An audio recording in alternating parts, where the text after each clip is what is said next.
Motion tracking is at the core of every single VFX shot, and a lot of the CGI in big budget movies almost entirely relies on it. Motion tracking is the first step in making VFX look like it's really there.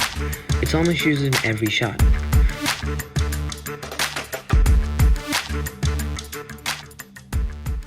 VFX basically works by taking the 2D rendered video layer of your CG object and placing that layer on top of your background video plate. But there's a problem. When our background plate has motion, our VFX shot looks like this.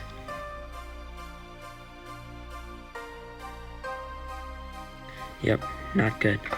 So, the first step in making our VFX look real is by creating the illusion that our 2D CG layer is actually in 3D space. This is done by calculating the exact motion of the real camera and applying that to our CG camera.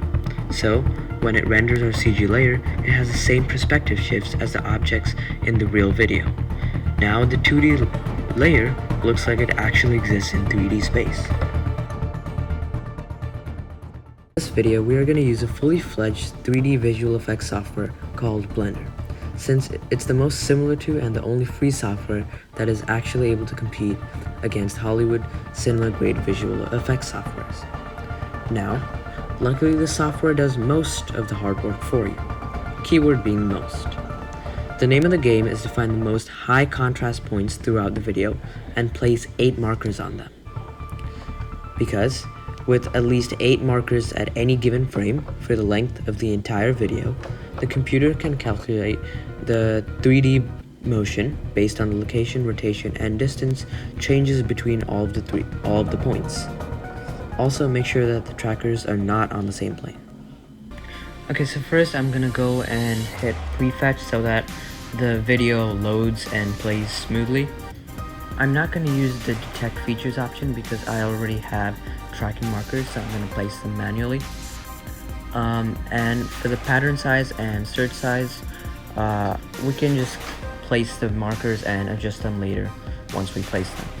The pattern size is the area where it's actually tracking the dot or the high contrast point, and the search area is the area where it's going to look for the dot in the next frame.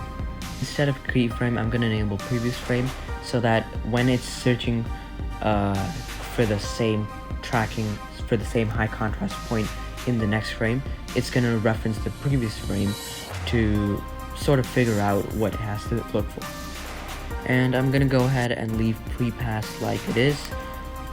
You can hold your cursor on top of it if you want to read what it means, but it's not really that significant, so I'm going to skip over it. Now, the weight basically means how much influence each tracker has in its calculation to find out the motion of the camera. So we're going to leave that at 1 or 100%. Correlation is at what percentage of an error will the tracker keep tracking. So basically, when a tracker tracks onto the same high contrast point in the next frame, it's not entirely sure if it is the same thing as it tracked before. So it's sure within a certain percentage. So the correlation of 0.75 basically means that if it's 75% sure that it's the same dot as before, then it's going to go ahead and track it. And you can raise this number a little higher if you want to for a little more accurate tracks, but I feel like this number is fine in most cases. The margin means how close can the tracker get to the border of the video before it stops tracking, and we're gonna put that to 0 because we want it to track regardless of how close it is to the border. And the settings down here under the track section basically means track fully forward, track fully backward, or track forward 1 frame and track forward backwards 1 frame. And we're not really going to use the clear, refine, and merge tracks. Those are not really going to be useful for this track. Okay, we're not going to use any of these settings because we're only going to track the location of each individual dot, since it's easier and it's more accurate to track it this way, just with the location. For the focal length, I've entered the details of my camera, so it's better than letting the software guess it. It's better that you just enter in the actual details of your camera. For optical center and radial distortion, we're going to leave that on automatic because it's really hard to find those specific details about your camera. And usually I find that the software does a good job at guessing those values. Now, in most cases, you're going to want to click the keyframe option in the soft settings, because what this does is it basically finds the two frames where in between those it's gonna have the most movement, so that it can get a better sort of track. And mostly you can automatically do this, but if you get a bad solve error, or a high solve error, you might want to change the keyframe settings and sort of mess around with it. Okay, now click the soft camera option in order for the software to actually calculate the motion of your camera. And typically you're looking for a value below 1. Any value above 1 is basically useless, and below 1 is usable depending on the circumstance.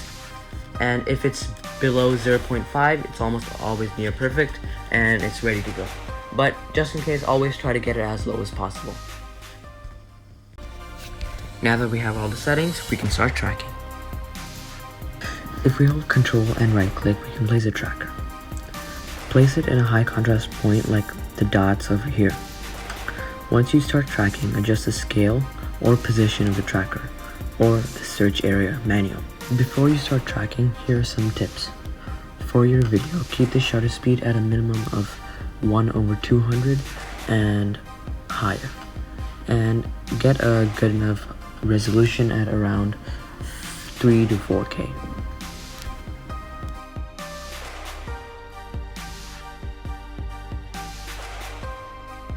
Now quickly align your camera and enable the active clip in the background images section. Now give the camera a camera solver constraint and enable motion tracking. If the markers are close to the dots, that means we got a pretty accurate track. Clearly this is a pretty good track. Now you can align an object along the markers and give it an object solver constraint. This will make sure the object follows along the markers. Okay, we're finally done with the motion tracking. We took a video and successfully managed to get the exact 3D motion of the camera in order to composite our CG.